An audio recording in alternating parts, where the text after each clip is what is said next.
Assalamualaikum warahmatullahi wabarakatuh. Hai halo semuanya, kembali lagi bersama saya di Kita Film.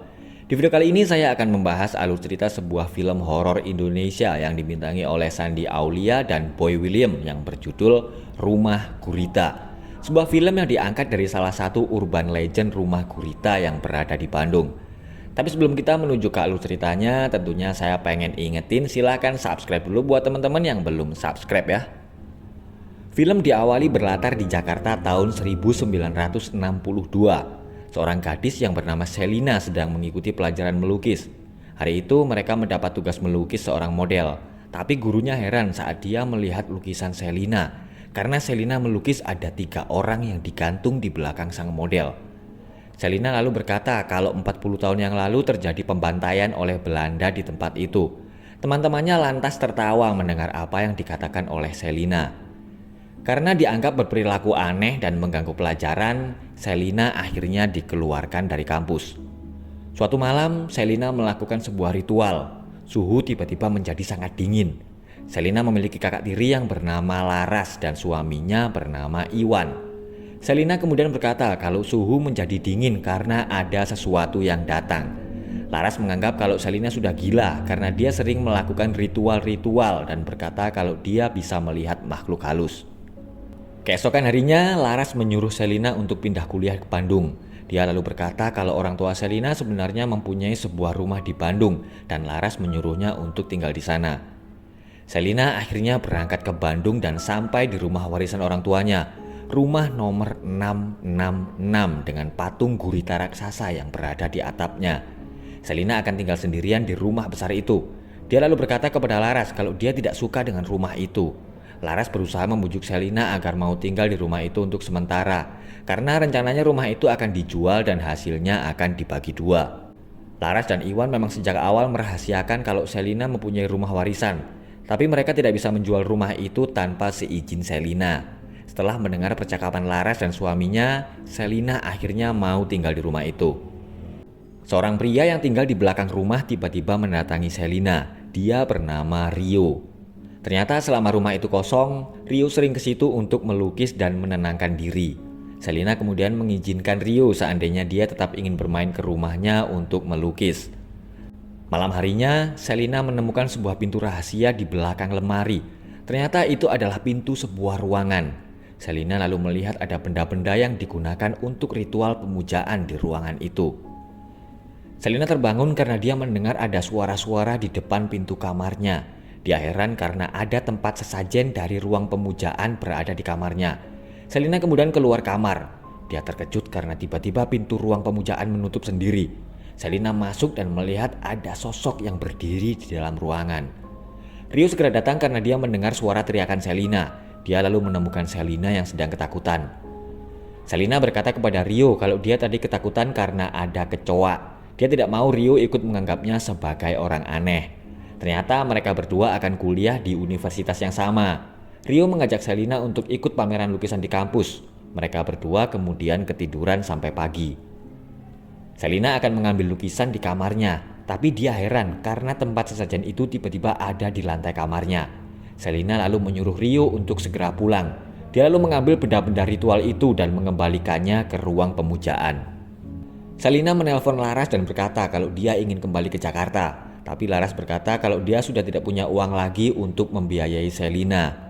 Malamnya saat Selina tidur, pintu kamar tiba-tiba terbuka dan ada sesuatu yang masuk ke dalam selimutnya. Selina sedang mendapatkan gangguan dari makhluk halus penunggu rumah. Saat di ruang tamu, Selina tiba-tiba mencium bau dupa.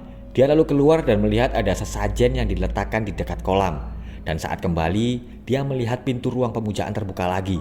Selina akhirnya menutup pintu itu dengan kayu. Dia kemudian melakukan ritual pemanggilan makhluk halus. Tapi saat Selina akan memeriksa ruang pemujaan, ada sesuatu yang mendobrak pintu ruangan itu.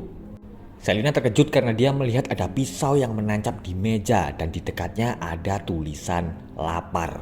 Makhluk itu tiba-tiba muncul. Selina ketakutan dan berlari ke lantai atas. Tapi makhluk itu terus mengejarnya dan menyerang Selina. Rio heran karena melihat Selina tidur di depan pagar rumah. Tapi Selina seperti menghindar dari Rio karena dia takut Rio akan meninggalkannya seperti teman-temannya yang lain. Selina pergi ke patung gurita raksasa yang ada di atas atap rumahnya. Dia kemudian melihat ada bekas sesajen yang diletakkan di dalam patung itu. Selina berkata kepada Laras kalau di dekat patung gurita ada bekas sesajen untuk ritual penyembahan. Tapi Laras tidak percaya dan menganggap patung itu dibuat hanya untuk menutupi talang air. Laras dan Iwan kemudian menyuruh Selina menandatangani surat kuasa penjualan rumah.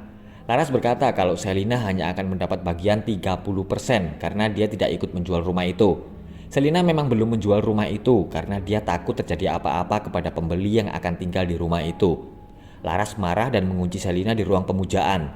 Karena ketakutan, Selina akhirnya mau menandatangani surat kuasa itu. Saat Selina sedang mandi, dia ketakutan karena melihat tulisan haus di kaca kamar mandi. Selina terus mendapatkan teror dari makhluk halus penunggu rumahnya. Dia kemudian pergi ke rumah Rio. Ternyata Rio juga sama seperti Selina. Dia mempunyai indera keenam dan bisa melihat makhluk halus. Dia juga berasal dari Jakarta dan pindah ke Bandung karena dikucilkan juga oleh teman-temannya. Keesokan harinya, Rio dan Selina pergi memeriksa ruang pemujaan. Sebenarnya Rio sudah merasakan ada yang aneh dengan rumah itu sejak pertama dia pindah. Selina lalu berkata kalau makhluk halus penghuni rumahnya berbeda dengan makhluk halus yang biasa dilihatnya. Rio menyiapkan kejutan untuk Selina. Dia membuat suasana rumah menjadi romantis. Ternyata Rio bisa mengendalikan kelebihannya. Dia bisa melukis dengan mata tertutup. Rio kemudian mengajari Selina dan mereka berdua akhirnya saling jatuh cinta.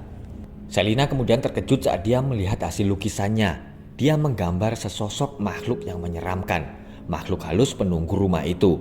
Rio berkata kalau makhluk itu berasal dari bangsa jin dan dia sedang lapar karena tidak diberi sesajen, yaitu gurita hidup. Selina lalu berkata kalau dia tidak akan memberi makhluk itu sesajen karena sekali dia diberi sesajen maka makhluk itu akan terus memintanya. Rio membujuk agar Selina mau memberi makhluk itu sesajen demi keselamatan Selina. Akhirnya Selina terpaksa menuruti keinginan jin itu. Dia dan Rio ke pasar untuk membeli gurita hidup dan bunga untuk sesajen. Rio bisa mengerti soal itu karena dulu dia belajar ke seorang paranormal yang membantunya mengendalikan indera keenamnya. Tepat jam 12 tengah malam, Selina pergi ke patung gurita untuk mengantar sesajen. Selina akhirnya melakukan ritual memberi sesajen untuk jin penunggu rumah gurita. Seminggu kemudian, Selina terbangun karena mimpi buruk. Dia kemudian melukis dengan mata tertutup. Indera keenamnya melihat ada sebuah keluarga yang pindah ke rumah itu. Tapi kemudian jin gurita mencelakai mereka. Sang ayah lalu menyelamatkan bayinya yang masih hidup dengan menghanyutkannya ke sungai. Selina lalu menunjukkan hasil lukisannya kepada Rio. Ternyata orang tua Selina dulu adalah penyembah jin dan yang membuat patung gurita itu. Tapi mereka dibunuh karena sudah tidak mau lagi menyembah jin. Dan bayi yang dihanyutkan ke sungai itu adalah Selina. Selina bisa memiliki indera keenam karena dia lahir di rumah itu pada hari Jumat jam 12 malam. Dan setiap hari dan di jam itu kekuatan indera keenamnya menjadi penuh. Dan Selina tahu bagaimana cara mengurung jin itu ke dalam botol dengan menggunakan tasbih peninggalan orang tuanya. Selina mencari di mana botol tempat tinggal jin itu di ruang pemujaan. Rio akhirnya menemukan botol itu. Hari itu adalah hari Jumat dan waktu menunjukkan tepat jam 12 malam. Selina memanggil jin penunggu rumah gurita. Tapi jin itu kemudian menyerang Rio. Semua pintu tiba-tiba tertutup dan Selina sedang terkurung di rumah itu. Selina membuka tutup botol dan mulai membaca mantra, tapi jin itu mengamuk dan menyerang Selina. Selina lalu segera membuang sesajen yang ada di patung gurita, tapi jin itu ternyata sangat kuat. Dia membuang botol dan tasbih Selina. Saat akan mengambil tasbih, Selina terjatuh ke dalam kolam. Selina menyelam dan segera mengambil tasbihnya, tapi tiba-tiba jin gurita muncul di depannya. Selina segera keluar dari kolam dan mengambil botolnya. Dia kemudian berusaha memasukkan jin itu ke dalam botol. Tapi jin itu berjalan mendekati Selina. Meskipun dengan sangat ketakutan, akhirnya Selina berhasil memasukkan jin gurita ke dalam botol. Selina dan Rio kemudian menyimpan botol itu di dalam peti di ruang pemujaan. 1 bulan kemudian, Selina sudah masuk kuliah dan dia tidak lagi tinggal di rumah warisan orang tuanya. Laras dan Iwan sekarang terpaksa tinggal di rumah gurita. Rumah mereka di Jakarta telah disita karena mereka tidak bisa membayar hutang. Pada hari Jumat jam 12 malam, mereka mendengar suara-suara aneh. Laras dan Iwan lalu masuk ke dalam ruang pemujaan dan membuka botol jin gurita.